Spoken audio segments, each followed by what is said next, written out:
Assalamualaikum warahmatullahi wabarakatuh. Selamat berjumpa kembali anak-anakku siswa kelas 8 dimanapun kalian berada. Bagaimana kabar kalian hari ini? Bapak doakan semoga kalian senantiasa dalam kondisi sehat walafiat dan tetap semangat belajar dari rumah.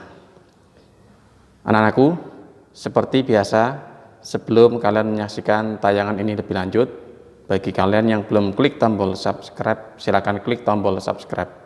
Dan bagi yang sudah, Bapak ucapkan terima kasih. Jangan lupa juga untuk klik tombol like agar Bapak terus termotivasi membuat video pembelajaran untuk kalian. Pada video yang lalu, kita telah mempelajari cara mengumpulkan dan mengolah data. Bapak berharap kalian masih memahami cara-cara pengumpulan data dan pengolahnya secara sederhana, sehingga bisa kita manfaatkan untuk kepentingan selanjutnya. Nah, pada video kali ini kita akan mempelajari bagaimana cara menentukan nilai rata-rata, nilai median, dan modus dari suatu data. Apakah kalian sudah siap? Jangan lupa sediakan buku catatan dan peralatan tulis. Adapun tujuan pembelajaran pada pertemuan kali ini, yang pertama, siswa dapat menentukan nilai rata-rata dari kumpulan data. Yang kedua, siswa dapat menentukan nilai median dari kumpulan data. Yang ketiga, siswa dapat menentukan modus dari kumpulan data.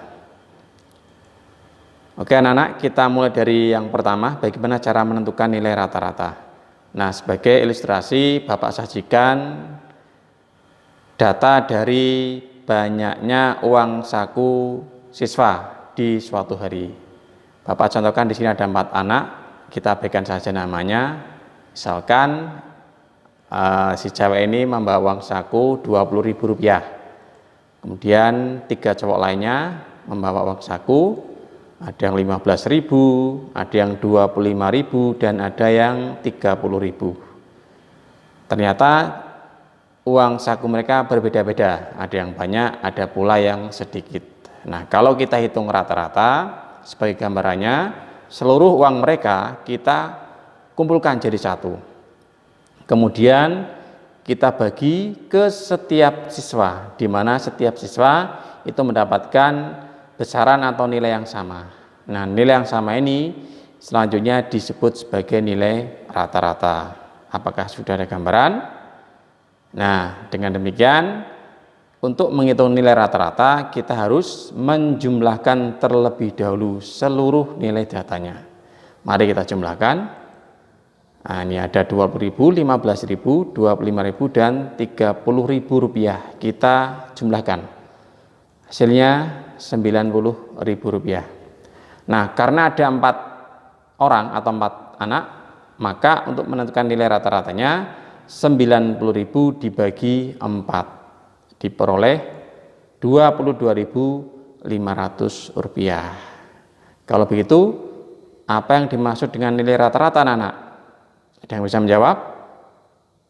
Ya, jadi nilai rata-rata artinya nilai yang diperoleh dengan cara membagi jumlah nilai data dengan banyak data.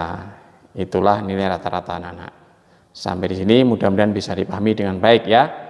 Kita lanjut ke nilai selanjutnya, yaitu median. Nilai median. Nah, sebagai ilustrasi, ini Bapak sajikan data tinggi badan dari sekelompok anak.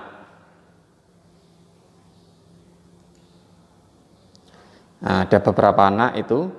Nah, kita tampilkan data tinggi badan di atas anak tersebut, ya, ada 150 cm, 148 cm, kemudian 150 cm, 150 cm, 153 cm, 155 cm, kemudian 154 cm, 156 cm, 152 cm, dan 153 cm. Ternyata tingginya bervariasi. Ada yang paling kecil ya atau paling pendek, ada yang paling tinggi atau paling besar. Dan ada juga anak yang tingginya sama. Nah, sebagai gambaran median dari sekelompok anak ini, mereka kita suruh untuk berjajar sesuai urutan ketinggian mereka dari yang paling kecil ke yang paling tinggi. Nah, setelah urut nanti kita hitung ya. Urutan ke tengah itu ada di anak yang tingginya berapa. Nah, urutan ke tengah inilah yang selanjutnya disebut sebagai median atau nama lainnya adalah nilai tengah. Jadi cara yang pertama kali yang harus kita lakukan untuk menghitung median apa anak-anak? Benar sekali, kita harus mengurutkan datanya terlebih dahulu dari yang paling kecil ke yang paling besar atau sebaliknya. Yuk kita urutkan. Ini banyaknya data, ada 1, 2, 3, 4, 5, ada 10 data ya. Kita urutkan. Yang paling kecil ini angkanya adalah 148 ya, ini kita tulis 148 cm, kemudian 150 cm, selanjutnya 150 cm nya ada 2 ini ya, kita tulis 2 di sini, kemudian 151 cm ini ada 1, kemudian 152 cm nya juga ada 1, kemudian 153 cm ada 2 ya, ini yang di tengah sama yang di kanan ini, kemudian 154 cm ini, berikutnya 155 cm, dan terakhir 156 cm. Kita cek kembali apakah setelah diurutkan banyaknya data sudah 10 atau belum ya. 1, 2, 3, 4, 5 pas. Berarti tidak ada data yang kita hilangkan atau kita korupsi. Harus tepat ya, sesuai soalnya.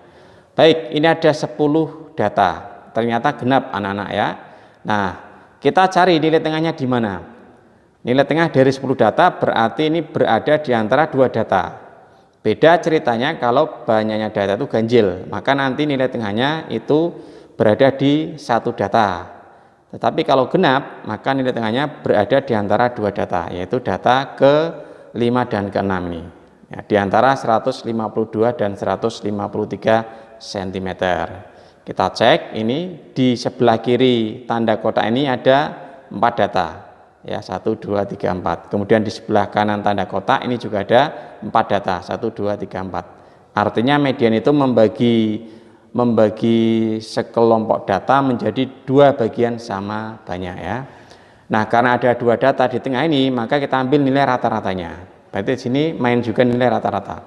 Nilai rata-rata dari 152 dan 153 cm. Kita hitung ya.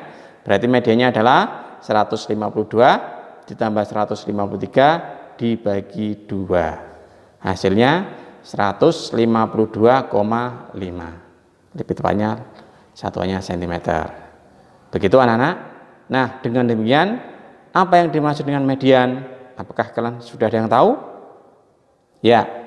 Median artinya nilai data yang terletak di tengah dengan catatan setelah data diurutkan. Kalau belum diurutkan berarti bukan median namanya. Sampai di sini bisa dipahami? Baik, kita teruskan ke tayangan berikutnya. Nah, sekarang kita akan mempelajari bagaimana cara menentukan modus. Bapak sajikan ilustrasinya ini sebagai banyak barang penjualan di suatu toko. Misalkan Bapak peroleh data di suatu toko seperti ini, ada beberapa barang yang terjual dalam periode tertentu. Air mineral ini banyak barang yang terjual 15 satuan. Ini kita untuk mempermudah gunakan satuannya dalam satuan saja, bukan bungkus, kodi atau yang sebagainya, ini satuan saja. Kemudian mie instan terjual 30 satuan, vitamin C 46 satuan, kemudian masker 20 satuan, hand sanitizer 10 satuan, roti 35 satuan, dan sarung tangan 5 satuan. Nah, di sini terlihat anak-anak, banyaknya barang yang terjual dari suatu nama barang itu berbeda-beda ya. Ada yang sedikit, ada yang banyak. Nah, kita lihat banyak barang yang paling banyak terjual itu sebesar 46. Siapa dia barangnya? Yaitu vitamin C. Dengan demikian, maka bisa kita katakan bahwa modusnya adalah vitamin C. Kalau begitu, apa sih yang dimaksud dengan modus itu? Ada yang bisa menjawab? Benar sekali. Jadi modus artinya nilai data yang paling banyak frekuensinya atau paling sering muncul. Ya, begitu anak-anak. Untuk penjelasan mengenai modus. Mudah-mudahan bisa dipahami sampai di sini. Yuk kita cek kembali apa yang sudah kita pelajari hari ini. Yang pertama kita sudah mempelajari cara menentukan rata-rata atau namanya adalah min ya, tulisnya mean, bacanya min. Yang kedua, kita sudah mempelajari median atau nilai tengah, dan yang terakhir kita sudah mempelajari modus. Nah, untuk selanjutnya silakan kalian akses Google Classroom kalian, kerjakan latihan soal yang sudah Bapak siapkan untuk kalian. Mudah-mudahan hasilnya maksimal. Nah, untuk video pada pertemuan selanjutnya kita akan mempelajari bagaimana cara menyelesaikan masalah yang menggunakan konsep nilai rata-rata, nilai median, dan nilai modus. Sampai bertemu di pertemuan selanjutnya anak-anak dengan semangat yang lebih baik lagi. Bapak akhiri sampai di sini. Billahi taufik wal hidayah. Wassalamualaikum warahmatullahi wabarakatuh.